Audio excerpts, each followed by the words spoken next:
نحمده ونصلي ونسلم على رسوله الكريم اما بعد اعوذ بالله من الشيطان الرجيم بسم الله الرحمن الرحيم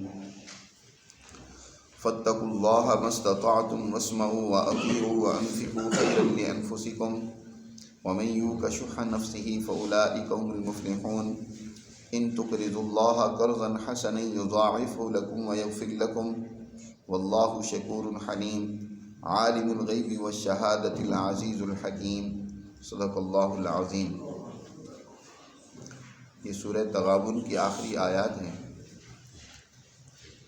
اللہ سبحانہ و تعالیٰ نے ان آیات مبارکہ میں مسلمان جماعت کی فلاح اور کامیابی کے لیے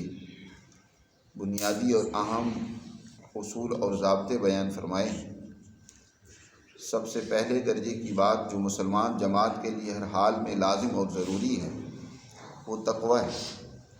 اللہ تعالیٰ ارشاد فرماتے ہیں فاتقوا اللہ ما استطعتم، اپنی استطاعت اور طاقت کے مطابق اللہ سے ڈرتے رہو، تقوی اختیار کرو۔ تقوی کی تشریح کے بارے میں پہلے بارہا یہ بات بیان ہو چکی ہے کہ تقوی کی تشریح در حقیقت یہ آیت مبارکہ ہے۔ پیرانی پیر شیخ عبد القادر جیلانی فرماتے ہیں کہ تقوی در حقیقت اس آیت میں بیان ہوا ہے ان اللہ یأمر بالعدل والاحسان وایتاء ذی القربی، اللہ تین باتوں کا تمہیں حکم دیتا ہے، دنیا میں عدل و انصاف قائم کرنے اور دوسروں کے ساتھ احسان اور اچھا برتاؤ اور سلوک کرنے اور قرابت والوں کے حقوق کو ادا کرنے کا تمہیں حکم دیتا ہے، اور اسی طرح وَيَنْهَا عَنِ الْفَحْشَاءِ وَالْمُنْكَرِ وَالْبَغْيِ، تین باتوں سے تمہیں وہ روکتا ہے، منکرات سے، ہر طرح کی بد اخلاقیاں جو انسانیت کے لیے مضر اور نقصان دہ ہیں ان سے وہ تمہیں منع کرتا ہے۔ منکر ہر وہ برائی جس کی برائی پر دنیا کا اتفاق ہو، جس کو ہر ایک برا سمجھتا ہو، تو ایسی تمام برائیاں اور خرابیاں جو معاشروں کے لیے تباہی اور بربادی کا باعث ہوتی ہیں، اللہ تمہیں ان سے روکتا ہے، اور اسی طرح فحش اور بغض سے روکتا ہے۔ فحش ہر ایسا معاہدہ جو دو فریقوں کے درمیان طے ہوتا ہے اس کو توڑنا، اس کی توڑنے سے یعنی تمام معاہدات کی خلاف ورزی کرنے سے اللہ تمہیں منع کرتا ہے، اور اسی طرح دوسروں پر ظلم و زیادتی کرنے سے منع کرتا ہے۔ تو یہ 6 چیزیں ہیں جو در حقیقت تقوی کی تشریح ہیں۔ ان میں سے سب سے پہلی چیز وہ عدل و انصاف کو قائم کرنا ہے۔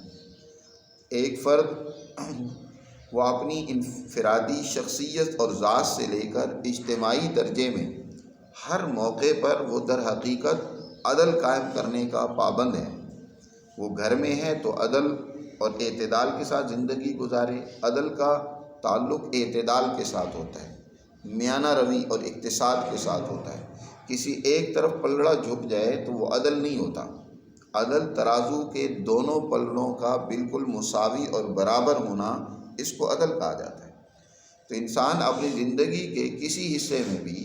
کسی ایک طرف جھکاؤ کا شکار ہو جائے، مثلا عبادات میں دیکھ لیں، اگر کوئی انسان عبادت میں حد سے زیادہ ایسے اپنے آپ کو لگا دیتا ہے، نہ رات کی پرواہ، نہ دن کی پرواہ، نہ اپنے جسم کی حفاظت، تو یہ بھی عدل کے منافی ہے۔ حضرت ابو درداء رضی اللہ تعالی عنہ جب انہوں نے اپنی زندگی کو اسی طرح عبادات میں مصروف کر دیا، اپنے گھر کے جو ذمہ داریاں تھیں ان میں ہی سے پہل و تہی کرنے لگے، تو حضرت سلیمان فارسی جو ان کے اسلامی بھائی تھے، انہوں نے نبی پاک صلی اللہ علیہ وسلم کا یہ ارشاد سنایا کہ ان لنفسک علیک حقا،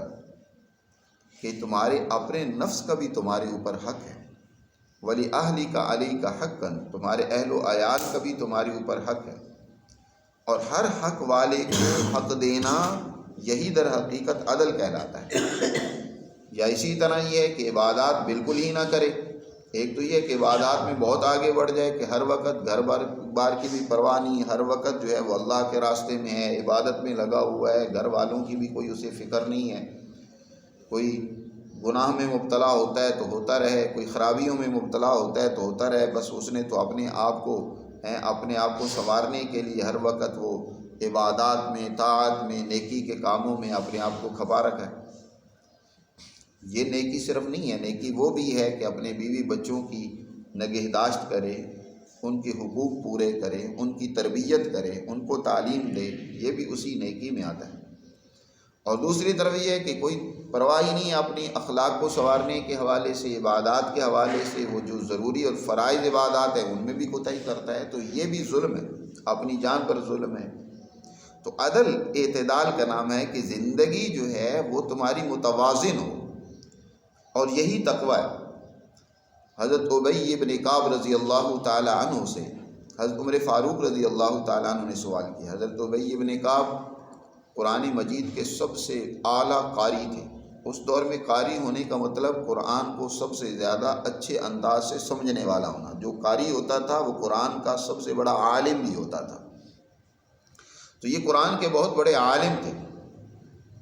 قرآن کے بہت بڑے قاری تھے۔ حضرت عمر فاروق نے کہا کہ قرآن میں بار بار تقویٰ کا اللہ نے حکم دیا ہے، تقویٰ کسے کہتے ہیں؟ تو حضرت ابی بن کعب رضی اللہ تعالیٰ عنہ نے تقویٰ کو ایک مثال سے سمجھایا۔ فرمایا کہ کبھی اے امیر المؤمنین جنگل کے ایسی پگڈنڈی سے آپ کے گزرنے کا اتفاق ہوا ہو جس کے دونوں طرف بہت ہی جھاڑیاں، خاردار درخت کے پودے موجود ہوں۔ اب ادھر بھی خاردار درخت کے پودے موجود ہیں، ادھر بھی موجود ہیں، آپ نے درمیان سے گزرنا ہے۔ ذرا سی بھی غفلت آپ نے کی تو آپ کے کپڑے ان کانٹوں میں الجھ جائیں گے اور آپ کے کپڑے تار تار ہو جائیں گے۔ یہاں آپ جنگل کراس کریں گے، دوسری طرف آپ کے جسم پر کوئی کپڑا نہیں ہوگا بلکہ جسم بھی چھلنی ہو جائے گا۔ تو اب آپ کے لیے ضروری یہ ہے کہ آپ اپنے کپڑوں کو سمیٹ کر اپنی حفاظت کرتے ہوئے اس پگڈنڈی سے گزر جائیں جس کے دونوں طرف کانٹے، جس کے دونوں طرف خاردار جھاڑیاں موجود ہیں جو آپ کو پکڑنے کے لیے تیار ہیں۔ فرمایا اگر آپ حفاظت کے ساتھ درمیان سے گزر گئے تو آپ متقی ہیں، گویا آپ نے تقویٰ کا عمل اختیار کیا۔ اسی کا نام تقویٰ ہے۔ انسان کی منزل اصل میں وہ آخرت ہے۔ یہ دنیا میں انسان جو چل رہا ہے اس کی دونوں طرف خواہشات ہیں، کہیں دائیں طرف سے بھی خواہشات ہیں، بائیں طرف سے بھی خرابیاں موجود ہیں۔ ہر طرف سے انسان کو کہیں شیطان جال لگائے بیٹھا ہے، کہیں انسانی نفس اور خواہشات جال لگائے بیٹھے ہیں، کہیں معاشرے میں بے شمار خرابیاں موجود ہیں جو اس کو پکڑنے کے لیے تیار ہیں۔ لیکن ایک سمجھدار انسان ان تمام خرابیوں سے اپنے آپ کو، اپنے دامن کو بچا کر گزرتا ہے اور وہ دائیں بائیں الجھتا نہیں ہے، ان میں ملوث نہیں ہوتا، تو سمجھو کہ یہی متقی انسان ہے۔ تقویٰ اسی نے اختیار کیا ہے۔ تو اس کا اللہ حکم دیتے ہیں فاتقوا اللہ ما استطعتم، جتنی تم میں طاقت ہے، جتنا تم کر سکتے ہو، تم میں سے ہو سکتا ہے، تقویٰ اختیار کرو، اللہ سے ڈرو۔ اور پھر مسلمان جماعت انفرادی زندگی کا نام نہیں ہے، وہ ایک اجتماعیت کا نام ہے۔ آپ دیکھ لیں دین اسلام کے اندر جس قدر بھی اعمال ہیں وہ سارے کے سارے اجتماعی رنگ لیے ہوئے ہیں۔ عبادات بھی ہیں تو وہ انفرادی نہیں ہیں بلکہ اجتماعی، تمام ذمہ داریاں عموماً اجتماعی صورت میں آپ کے سامنے آئیں گی۔ جس قدر اجتماعیت کا حکم دین اسلام میں دیا گیا ہے کسی اور مذہب میں نہیں ہے۔ دیگر مذاہب میں آپ دیکھتے ہیں وہاں عبادت بھی کیا ہے، انفرادی شکل میں۔ مثلا ہندو مذہب میں چلے جائیں، وہاں کسی مورتی کے سامنے اگر اس نے جا کر عبادت کرنی ہے تو ایک فرد جائے گا، اس کے سامنے ہاتھ باندھے گا، اس کو بوسہ دے گا، جو بھی اس نے اپنی عبادت کرنی ہے وہ ایک ایک فرد وہاں جا کر عبادت کرتا ہے، وہ چل دیتا ہے، دوسرا آ جاتا ہے، تیسرا آ جاتا ہے، یہ سلسلہ چلتا رہتا ہے۔ اسی طرح آپ یہودیوں میں دیکھ لیں، عیسائیوں میں دیکھ لیں کہ وہ اپنے صومعوں میں، یہودی جو ان کی عبادت گاہیں ہیں، عیسائیوں کی عبادت گاہیں ہیں، وہ انفرادی طور پر اللہ کے سامنے کچھ تھوڑی بہت جو ان کی عبادت کا رسم اور طریقہ ہے اس کے مطابق اس کو بجا لاتے ہیں۔ لیکن مسلمان جماعت کے لیے اللہ نے اس کی تمام عبادات کو ایک اجتماعی صورت میں ادا کرنے کا حکم دیا۔ نمازی کو لے لیں، نماز کے لیے اصل حکم کیا ہے کہ ایک امام کے پیچھے جو فرض ہے، جو اصل ضروری عبادت ہے وہ فرض ہے، اس فرض کو تم نے ایک امام کے پیچھے پورے ڈسپلن، نظم و ضبط کے ساتھ، اجتماعیت کے ساتھ ادا کرنی ہے۔ یہ نہیں ہے کہ انفرادی طور پر گھر میں یا ہر ایک اپنے طور پر نمازیں پڑھتے رہے۔ آپ اسی طرح دیکھ لیتے ہیں حج ہے، اجتماعی صورت میں ہے کہ وہاں ایک ہی لباس میں، ایک ہی وقت میں، ایک ہی طریقے سے ان تمام اعمال کو سر انجام دینے۔ روزہ ہے، اس کا بھی ایک ہی وقت مقرر ہے کہ ایک ہی وقت میں سحری کھانی ہے، ایک ہی وقت میں افطاری ہے۔ تو اجتماعیت در حقیقت مسلمان جماعت کے لیے لازم اور ضروری قرار دی گئی، اور فرمایا علیکم بالجماع، مسلمانوں جماعت کے ساتھ وابستہ رہو۔ اگر من شذ شذ فی النار، جو جماعت سے الگ ہو گیا، جیسے کہ ایک ریوڑ، اس میں موجود بکریاں اگر اس ریوڑ میں رہیں گی، ریوڑ کا مالک ان کی حفاظت کرے گا، لیکن اگر کوئی بکری اگر اس ریوڑ سے جدا ہو گئی، اس کو کہیں بہت ہی سرسبز و شاداب گھاس نظر آ گئی، وہ ادھر دوڑ کر چلی گئی، باقی ریوڑ دوسری طرف رہ گیا، تو اب یہ بکری دشمن کا لقمہ آسانی سے بن جائے گی، بھیڑیا اس کو آسانی سے اچک کر لے جائے گا، کوئی اس کو پکڑ کے ذبح کر لے گا، یا اس کو جہاں بھی لے جانا ہوگا لے جائے گا۔ تو جب تک ریوڑ سے وابستہ رہے گی وہ بکری تو محفوظ رہے گی۔ اسی طرح مسلمان جب تک اجتماعیت سے جڑا رہتا ہے، جماعت سے وابستہ رہتا ہے، اس وقت تک وہ محفوظ رہتا ہے، اور جب اجتماعیت سے ٹوٹ جاتا ہے، انفرادیت کا شکار ہو جاتا ہے، تو یاد رکھو وہیں وہ شیطان کا لقمہ بن جاتا ہے، وہیں خرابیوں کا شکار ہو جاتا ہے۔ اس لیے دین اسلام میں اجتماعیت کو قائم رکھنے اور تنظیم قائم رکھنے، منظم انداز سے کام کرنے کا مسلمانوں کو سب سے زیادہ حکم دیا گیا۔ اس لیے یہاں اس حوالے سے دوسرا حکم دیا، واسمعوا واطیعوا۔ جب ایک انسان اجتماعیت میں ہوتا ہے تو اجتماعیت بغیر ایک امیر کے، بغیر ڈسپلن اور نظم و ضبط کے نہیں ہوتی۔ یہ مطلب نہیں ہوتا کہ لوگ اکٹھے ہو جائیں ایک جگہ پر، ان کا نہ تو کوئی امیر ہو جو ان کو ہدایت کرے، ان کو ان کے کام ان کے سپرد کرے، ذمے لگائے، اور ان سے اس طریقے سے کام نہ کرنے پر ان کی پوچھ پرچھ کرے، بھائی تم نے کیوں یہ ذمہ داری سر انجام دی۔ وہ اجتماعیت کا مطلب یہ ہے کہ ایک امام، ایک امیر ایک نظم و ضبط کے تحت کام کریں، ایک ڈسپلن کے تحت کام کریں۔ اس کے لیے باقاعدہ پھر کیا ہوتا ہے، ایک نظم ہوتا ہے۔ نبی پاک صلی اللہ علیہ وسلم کے زمانے میں مسلمان جماعت کے امیر جناب رسول اللہ صلی اللہ علیہ وسلم کے ذات گرامی ہیں۔ اسی طرح درجہ بدرجہ ذمہ داریاں تھیں، کہیں حضرت ابوبکر کی ذمہ داری تھی، کہیں حضرت عمر کی ذمہ داری تھی، کہیں دیگر صحابہ کی ذمہ داریاں تھیں۔ جو ذمہ دار ہوتے ہیں ان کی باقی لوگوں کو حکم دیا گیا کہ ان کی اطاعت کریں، ان کی فرما برداری کریں، جو وہ کہیں ان کے احکامات کو بجا لیں۔ آپ اپنے ملک میں ہی دیکھ لیں کہ وہ ادارے جن میں نظم موجود ہے، اپنی سے بالا جو طاقت یا اپنے سے بالا جو ذمہ دار ہیں ان کی اطاعت موجود ہے، وہی کامیاب ہے۔ آپ کے ملک میں سب سے زیادہ کامیاب فوج کا ادارہ ہے، آپ کے ملک میں سب سے زیادہ حکومت انہوں نے کی ہے، اس لیے کہ ان کے اندر نظم و ضبط، ڈسپلن اعلیٰ درجے کا موجود ہے۔ وہاں ہر چھوٹے کے لیے اپنے سے اوپر والے کی اطاعت کرنا، فرما برداری کرنا، چاہے اس کے حکم کی سمجھ آئی یا نہیں آئی، وہاں اس کی اطاعت لازمی اور ضروری ہے۔ تو اس لیے جب تک مسلمان جماعت میں یہ اطاعت اور سمع و اطاعت کا جذبہ پیدا نہیں ہوگا، اپنی امیر کی فرما برداری نہیں پیدا ہوگی، وہ کبھی کامیاب نہیں ہو سکتی۔ اس لیے اللہ تعالیٰ نے دوسرا حکم دیا، واسمعوا واطیعوا۔ حضرت ثابت رضی اللہ تعالیٰ عنہ سے حدیث ہے، وہ فرماتے ہیں نبی کریم صلی اللہ علیہ وسلم ہم سے بیعت لیا کرتے تھے۔ بیعت کا مطلب ہوتا ہے حلف لینا۔ آپ صلی اللہ علیہ وسلم ہم سے بیعت لیتے تھے، بایعنا علی رسول اللہ صلی اللہ علیہ وسلم علی السمع والطاعۃ، کہ ہم حضور کے ہاتھ پر بیعت کرتے تھے کہ ہم ہر حال میں آپ کی بات کو سنیں گے، آپ کی فرما برداری کریں گے، آپ کی اطاعت کریں گے، امیر کی اطاعت کریں گے۔ علی المنشۃ والمکرہ ہیں، علی الیسر والعسر، چاہے حالات اچھے ہوں برے ہوں، خوشی ہو تنگی اور غربت ہو، جو بھی مسائل ہوں، ہر حال میں ہم آپ کی اطاعت کریں گے۔ اور بلکہ یہاں تک فرمایا کہ علی الاسرۃ، کہ اگر آپ پر کسی اور کو ترجیح دی جائے، مثلا نبی پاک صلی اللہ علیہ وسلم نے بعض مواقع میں انصار پر مہاجرین کو ترجیح دی ہے، تو اب یہ نہیں ہے کہ انصار کہنے لگیں کہ ہم نے تو اتنی دین کے حوالے سے خدمات کی سر انجام دی ہیں، ہم نے اتنا کردار ادا کیا ہے، لیکن یہاں ترجیح ان کو دی جا رہی ہے، ذمہ داریاں ان کو دی جا رہی ہیں، یا مال ان کو زیادہ دیا جا رہا ہے۔ نہیں، ہر حال میں الاسرتی ہے، ہر حال میں جو ہے امیر کی اطاعت اور فرمانبرداری تم پر لازم ہے۔ تو بہر صورت مسلمان جماعت کو یہ حکم دیا گیا کہ واسمعوا واطیعوا، اپنے امیر کی اطاعت کرو، اس کی احکامات اور تعلیمات کو سنو، اور وانفقوا خیرا لانفسکم، چوتھا حکم یہ دیا کہ اپنی بہتری کے لیے مال خرچ کرو۔ ظاہر ہے کوئی بھی تحریک، کوئی جماعت وہ دنیا میں آگے بڑھنا چاہتی ہے، اپنا نظام قائم کرنا چاہتی ہے، تو اس کے لیے مالی اخراجات بہت ناگزیر ہوتے ہیں، بغیر اس کے وہ اپنے نظام کو آگے نہیں بڑھا سکتی، تو اس کے لیے خرچ کرنے کی ضرورت ہوتی ہے۔ اس لیے اجتماعی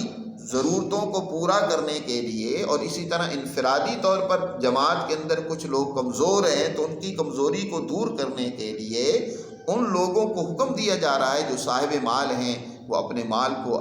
ان لوگوں پر خرچ کریں، اجتماعی کاموں میں خرچ کریں، جماعت کی ترقی میں خرچ کریں، اور انفرادی طور پر بھی کسی میں کمزوری ہے تو اس پر خرچ کریں۔ اس کا تمہیں بہت فائدہ ملے گا، اس سے جماعت بڑھے گی، کامیاب ہوگی، تمہارا نظام قائم ہوگا، تمہارا دین غالب آئے گا، تو یقیناً مسلمان جماعت کے لیے اس سے بڑی کیا خوشی ہو سکتی ہے۔ اسی طرح ان کا اپنا کوئی مسلمان بھائی کمزور ہے تو اس پر خرچ کریں گے، اس کے حالات درست ہوں گے، تو اس سے مسلمان کے اندر خوشی پیدا ہونی چاہیے۔ اس لیے حکم دیا وَأَنفِقُوا خَيْرًا لِأَنفُسِكُمْ۔ اس سے پیچھے سورہ منافقون میں پڑھ چکے ہیں، وہاں بھی اللہ تعالیٰ نے ارشاد فرمایا، اے ایمان والو لا تلہکم اموالکم ولا اولادکم عن ذکر اللہ، کہیں مال و اولاد میں ایسے پھنس کر نہ رہ جاؤ کہ اللہ کی یاد ہی تمہیں بھول جائے، بلکہ وَأَنفِقُوا مِن قبل أن يأتي أحدكم الموت، اس سے پہلے کہ موت آئے تمہارے پاس، تم اللہ کے راستے میں خرچ کرو۔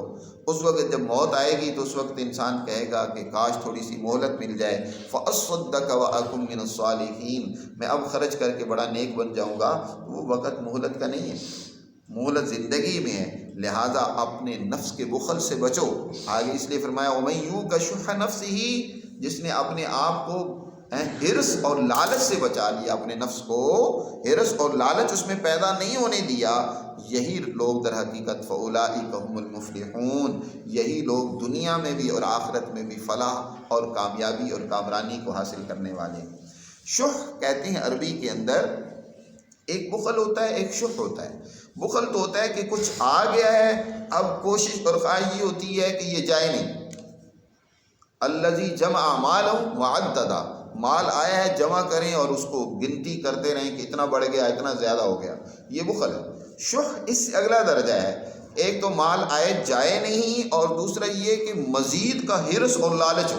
اور آگے اور زیادہ سے زیادہ لالچ جو انسان کے اندر پیدا ہو جاتا ہے، اس کو شح عربی میں کہا جاتا ہے۔ تو فرمایا جس نے اپنے نفس کو شح سے بچا لیا، حرص اور لالچ سے بچا لیا، دنیا کے حرص اور لالچ میں پھنس گیا، ہر وقت جو ہے وہ مال کے پیچھے لگا ہوا ہے اندھا دھند۔ ایک ہے ہر انسان کا فطرتی جذبہ ہے کہ وہ مال مزید چاہتا ہے، لیکن اس کے اندر ایسا اندھا لگ جانا کہ دیگر حقوق ذمہ داریوں کو پیچھے ڈال دینا، اور ہر وقت مال جائز ناجائز حلال حرام کی پرواہ کیے بغیر مال کو جمع کرنے میں لگا ہوا ہے، یہ شح ہے، اور یہ در حقیقت انسانی نفس کی تباہی و بربادی کا باعث ہے۔ اس لیے فرمایا کہ جس نے اپنے آپ کو اس حرص اور لالچ سے بچا لیا، فَأُولَٰئِکَ هُمُ الْمُفْلِحُونَ، یہی لوگ ہیں در حقیقت فلاح پانے والے۔ فلاح کے بارے میں پہلے بات ہو چکی ہے۔ فلاح کہتے ہیں کسی چھپی ہوئی چیز کو نکالنا، جیسے کسان فلاحین، ان کو فلاحین کہا جاتا ہے کہ وہ در حقیقت زمین کی طاقت و قوت کو نکالتے ہیں، دانہ ڈالتے ہیں اور زمین کی طاقت اس کے ساتھ شامل کر کے اس سے اناج غلہ اور نامعلوم بہت بہت کچھ پیداوار حاصل کرتے ہیں، ان کو فلاحین کہتے ہیں۔ انسان کے باطن میں بھی اللہ نے بے شمار خوبیاں، طاقتیں اور قوتیں رکھی ہیں، انسانی ملکوتی طاقتیں اور قوتیں جو اس کے اندر موجود ہیں، یہ بخل، یہ نافرمانی، یہ تقویٰ کے منافی عمل در حقیقت ان خوبیوں کو چھپا دیتے ہیں، وہ خوبیاں جو ہیں ان سے پیچھے چلی جاتی ہیں۔ تو ایک سچا مسلمان وہ ہے جو اپنی اس چھپی ہوئی باطن کی خوبیوں کو نکھارتا ہے، باہر نکالتا ہے۔ تو جس نے اپنے اندر کی ان خوبیوں کو، اس انانیت کو، اپنے اندر موجود اس ملکوتی جذبات کو، اعلیٰ اخلاق کو اس نے نکال باہر کیا اور اپنے اندر اس نے کمال پیدا کر لیا، یہی لوگ در حقیقت فلاح پانے والے اور کامیاب ہونے والے ہیں۔ کامیاب ہوئی ہیں جس نے اپنے باطن کی خوبیوں کو پہچان کر ان کو نکھارا اور ان کو ترقی دی، اور اپنے آپ کو۔ آج نوجوان اپنی ان خوبیوں سے غافل ہیں۔ انسان میں اللہ نے بے شمار ایسی خوبیاں اور کمالات رکھے ہیں کہ یہ چاہے تو زمینوں سے آسمانوں پر پہنچ جائے، چاہے تو یہ مشرق سے مغرب کو فتح کر لے، دنیا میں بڑے بڑے کردار ادا کر سکتے ہیں۔ لیکن ایک نوجوان صرف خواہشات میں ڈوب جائے، ہر وقت خواہشات ہی اس کے ذہن پر سوار رہیں، مال کی خواہش ہو، جنسی خواہش ہو، دنیا کی دیگر فضول خواہشات کے پیچھے لگ کر اپنی صلاحیتوں توانائیوں کو برباد کر دیتا ہے، تو ایسا انسان در حقیقت وہ شیطان کا کھلونا ہے۔ اس نے اپنی صلاحیتوں کو پہچانا ہی نہیں، وہ فلاح پانے والا نہیں ہے، وہ در حقیقت کفران کا شکار ہے۔ تو اس لیے اللہ تعالیٰ ارشاد فرما رہے ہیں کہ جس نے اپنے باطن کے اندر بخل اور حرص کو پیدا نہیں ہونے دیا، یہ در حقیقت وہ انسان ہے کہ جو فلاح اور کامیابی سے ہمکنار ہونے والے ہیں۔ آخر میں اللہ نے مزید فرمایا تاکیدی طور پر، ان تقرضوا اللہ قرضا حسنا یضاعف لکم، اگر تم اللہ کو قرض حسنہ دو گے تو اللہ تمہارے لیے اس کو بڑھا دے گا۔ قرض حسنہ، ایک قرض ہوتا ہے دوسرے کو بلا معاوضہ اس کی ضرورت پوری کر دینا، اس کو دینا، لیکن جو کچھ دیا ہے اسے واپس لے لینا کچھ عرصے کے بعد۔ جیسے ہم جانتے ہیں کہ کسی نے قرض مانگا، 1,00,000 روپے آپ نے اس کو دے دیا 1 ماہ کے لیے، 1 مہینے کے بعد اس نے آپ کو واپس کر دیا، یہ قرض ہے۔ اس کے ساتھ حسنہ کی جو صفت لگائی گئی ہے، اس کا مطلب یہ ہے کہ تم جو قرض دے رہے ہو، اس قرض دینے میں سوائے اللہ کی رضا اور خوشنودی کے تمہارے سامنے اور کچھ نہیں ہے۔ اللہ کو قرض دینا، قرض حسنہ، اس کا مطلب یہ ہے کہ تم اس سے کوئی ذاتی مفاد نہیں چاہتے ہو۔ بہت سارے لوگ قرض دیتے ہیں لیکن ان کا کوئی اور مفاد ہوتا ہے، کوئی اور لالچ ہوتا ہے۔ مثلا مزدور کو بھی لوگ قرض دیتے ہیں کہ ٹھیک ہے تم اپنے کام کر لو، لیکن وہ اس کو پابند بنا لیتے ہیں کہ بس اب تم نے ہماری ہی مزدوری کرنی ہے، ہمارے ہی بھٹھے پہ کام کرنا ہے، ہماری ہی زمینوں میں کام کرنا ہے، تم اب کوئی ادھر ادھر نہیں جا سکتے۔ اب اس کو گویا قرض کیا دیا، اس کو غلام بنا لیا کہ یہ قرض حسنہ نہیں ہے، بلکہ یہ بھی ایک درجہ سود کا ہے جی، کہ تم نے اس کی ذات کو خرید لیا وہ قرض دے کر۔ وہ اب بیچارہ قرض لوٹا نہیں سکتا، جب تک لوٹا نہیں سکتا وہ تمہارا پابند ہے۔ تو اللہ تعالیٰ نے ارشاد فرمایا کہ اگر تم اللہ کو قرض حسنہ دو گے، ایک بات یاد رکھیں، اللہ کو قرض حسنہ دینے کا مطلب یہ نہیں ہے کہ اللہ میاں کو کچھ پیسوں کی ضرورت ہے۔ اللہ کو قرض حسنہ دینے کا مطلب اللہ کی مخلوق کو دینا ہے۔ اللہ کی مخلوق کو اگر تم اچھے طریقے سے بغیر کسی مفاد کے ان کو قرض دو گے،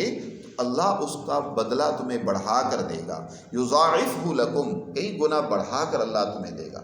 دوسری جگہ پہ اللہ نے ارشاد فرمایا 10 گنا بلکہ 700 گنا تک، مثل الذین ینفقون اموالهم فی سبیل اللہ کمثل حبۃ انبتت 7 سنابل فی کل سنبلۃ 100 حبہ، جو لوگ اللہ کے راستے میں خرچ کرتے ہیں ان کی مثال اس بالی کی سی ہے، ایک دانہ جو زمین میں ڈالتا ہے انسان، اس سے ایک بالی ہوگی جس میں 700 دانے، ایک ڈالا، ایک خرچ کیا، لیکن حاصل کتنے ہوئے؟ 700۔ تو اللہ 10 گنا سے بڑھا کر 700 گنا تک انسان کے اجر کو مضاعف کر دیتا ہے، بلکہ فرمایا اللہ جس کا اجر چاہتا ہے اس سے بھی کئی گنا زیادہ بڑھا دیتا ہے۔ تو انسان دوسروں کی ضرورتیں پوری کرتا ہے، قرض دینا پڑے قرض دیتا ہے، لیکن اس میں کوئی ذاتی مفاد نہیں ہوتا، یہ قرض حسنہ ہے اور اللہ اس کا بہت زیادہ اجر بڑھا کر دیتا ہے۔ یہ تو انفرادی طور پر اس کا مطلب ہے۔ اجتماعی طور پر اس کا ایک اور مطلب بھی مفسرین نے ذکر کیا ہے، محققین نے، کہ قرض حسنہ اجتماعی طور پر یہ ہوتا ہے کہ جو جماعت کا امیر ہے، مثلا حکومت ہے، جماعت کا امیر ہی وہ در حقیقت حکومت کا سربراہ ہوتا ہے، مملکت کا سربراہ ہوتا ہے۔ مملکت کے جو سربراہ ہیں، ظاہر ہے ان کے اوپر لازم ہے کہ وہ اپنی رعایا کے مسائل کو حل کرنے کے لیے کردار ادا کریں، اس کے لیے سڑکیں بنانی ہیں، اس کے لیے ادارے نئے تشکیل دینے ہیں، اس کے لیے ہاسپٹل بنانی ہیں، تعلیم گاہیں بنانی ہیں، وغیرہ وغیرہ، بہت کچھ اس نے کام کرنا ہے، اس کے لیے پیسہ بھی تو چاہیے۔ اب وہ پیسہ کہاں سے لے؟ وہ اگر تو دوسری قوموں سے پیسہ لے گا تو دوسری قومیں تو اپنے مفادات کے لیے پیسہ دیں گی قرضے۔ اگر جیسے ہمارے ملک کے لوگ، پاکستانی قوم اور سیاسی لیڈر وہ بینک آف لندن سے پیسے لیں گے، ورلڈ بینک سے لیں گے، IMF سے پیسے لیں گے، تو وہ تو اپنی شرائط بنوائیں گے، وہ تو اپنے مفادات حاصل کرنے کی کوشش کریں گے۔ اس لیے مسلمان جماعت کو کہا گیا ہے کہ تم اگر اللہ کو قرض حسنہ دو، یہ نہیں امیر کو تم اپنی ضرورت سے زائد جو پیسہ، ہر انسان نے کچھ نہ کچھ پیسہ جمع کیا ہوتا ہے، اس پیسے کو امیر کے حوالے کر دو، امیر اس کو بہتر مصرف میں لا کر تمہیں تمہارا پیسہ وقت پر لوٹا دے۔ قرض کے لیے ضروری یہ ہے کہ اس قرض کو وقت پر، جب بھی وہ اس کے لیے مدت طے کی جائے یا جب وہ مطالبہ کرے تو اس کو واپس لوٹانا ضروری ہوتا ہے۔ حضور نبی کریم صلی اللہ علیہ وسلم کوئی اگر ایسا مقروض ہوتا جس نے قرض ادا نہیں کیا ہوتا اور وہ فوت ہو جاتا تو آپ اس کی جنازہ نہیں پڑھایا کرتے تھے، اور صحابہ کو کہتے تم جنازہ پڑھ لو۔ قرض کی واپسی بہت ضروری اور لابدی ہے، یہ نہیں ہے کہ قرض مل گیا ہے تو اب غافل اور بے خبر ہو جائے۔ تو مسلمان جماعت اگر اپنی اس امیر کو یا حکومتی بیت المال میں پیسہ جمع کروائے ضرورت سے زائد، اور وہ سارے پیسے کو کسی انویسٹمنٹ میں لائے، عوام کی ترقی کے لیے خرچ کرے، البتہ جب جس نے جو پیسہ دیا ہے جب اس کو ضرورت ملے، ضرورت پڑے تو وہ اس کو فوراً واپس کر دے، اس طریقے سے ملک آگے بڑھے گا، ترقی کرے گا، ملک کے مسائل بھی حل ہوں گے، اور اس طرح اپنی عوام کی مدد سے وہ اپنے آپ کو آگے بڑھا سکتا ہے۔ یہ بات سمجھی ہے دنیا کے دوسرے ملکوں نے، اور انہوں نے بینک کی صورت قائم کی۔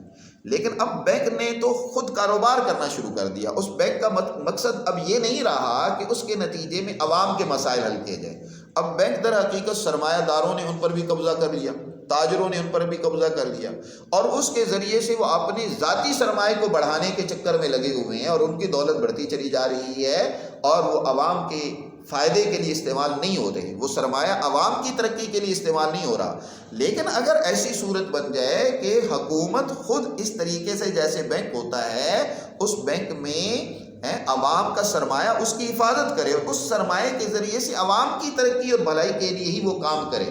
اجتماعی کام کو سر انجام دے، تو اس کے نتیجے میں عوام میں بھی خوشحالی پیدا ہوگی، دوسروں سے قرضے نہیں لینے پڑیں گے، عوام پر بیجا ٹیکسز نہیں ہوں گے، اور عوام میں سے جس فرد کا جو جتنا پیسہ ہو اس کا جیسے ریکارڈ بینکوں کے پاس ہوتا ہے، فوراً جب بھی وہ جتنے پیسے اور رقم کا مطالبہ کرے اس کو واپس کر دیا جائے، اس کا پیسہ محفوظ بھی رہے، اور اس طرح ساری ملک کی ترقی، عوام کی بہتری کے لیے اس پیسے کو خرچ کیا جائے تو ملک بہت آگے بڑھ سکتا ہے۔ اسی کو اللہ نے ارشاد فرمایا ان تقرضوا اللہ قرضا حسنا، اگر تم اللہ کو قرض حسنہ دو گے تو یضاعفہ لکم، اللہ تمہیں بڑھا کر دے گا، یعنی اس کے نتائج تمہیں بہت اچھے ملیں گے، اس کے نتیجے میں تم ترقی کرو گے، آگے بڑھو گے۔ یضاعفہ لکم ویغفر، اگر ایسا اب تک نہیں کیا تو کوئی نہیں، اللہ تمہیں معاف کر دے گا، ویغفر لکم، اللہ معاف کرنے والا ہے، تمہیں معاف کر دے گا۔ لیکن آئندہ جو ہے اپنی اجتماعیت کو مضبوط کرنے کے لیے، اپنی عوام اور اپنی رعایا کو بہتر سہولیات دینے کے لیے تم کیا کرو، اس طریقے سے اقدام کرو۔ تو اللہ تعالیٰ دیکھو شکور حلیم ہے، وہ بندوں کے اعمال کی قدر کرنے والا ہے، حلیم بڑا بردبار ہے کہ اگر کہیں کوتاہی اور غلطی ہو جائے تو درگزر سے بھی کام لیتا ہے۔ عالم الغیب والشہادہ، وہ غیب اور حاضر کو جاننے والا ہے، کوئی چیز اس سے چھپی ہوئی نہیں ہے۔ اور العزیز الحکیم، وہ عزیز بھی ہے، حکیم بھی ہے، عزت دینے والا بھی ہے اور حکمت و دانائی بھی دینے والا ہے۔ جو مسلمان جماعت اللہ سے عزت چاہتی ہے، اس کے احکامات اور قوانین پر عمل کرتی ہے، تو اللہ اس جماعت کو دنیا میں عزت بھی دے گا اور حکمت و دانائی سے بھی نوازے گا، اور وہ اس طریقے سے آگے بڑھے گی اور کامیاب ہوگی دنیا اور آخرت میں۔ تو اللہ نے ان آیات میں وہ اصول اور ضابطے دیے ہیں جس کے اوپر چل کر مسلمان جماعت دنیا کے اندر اور آخرت کے اندر کامیابی اور فلاح کو حاصل کر سکتی ہے۔ لیکن افسوس یہ ہے کہ مسلمان آج اللہ کی تعلیمات کو چھوڑ چکے ہیں اور دوسروں کی نقالی کر رہی ہیں، دوسروں کی کاسا لیسی کر رہی ہیں، دوسروں کے نظریات و افکار کے پیچھے چل کر وہ آگے بڑھنا چاہتے ہیں۔ تو کبھی ایسا نہیں ہو سکتا ہے کہ دوسروں کے سہاروں سے وہ آگے بڑھ سکیں اور کامیاب ہو سکیں۔ کامیابی دنیا کی ہو یا آخرت کی ہو، اس کے لیے یہی بنیادی اصول ہے، جب تک ان پر عمل نہیں کریں گے کامیاب نہیں ہو سکتے۔ اللہ ہمیں سمجھ نصیب فرمائے۔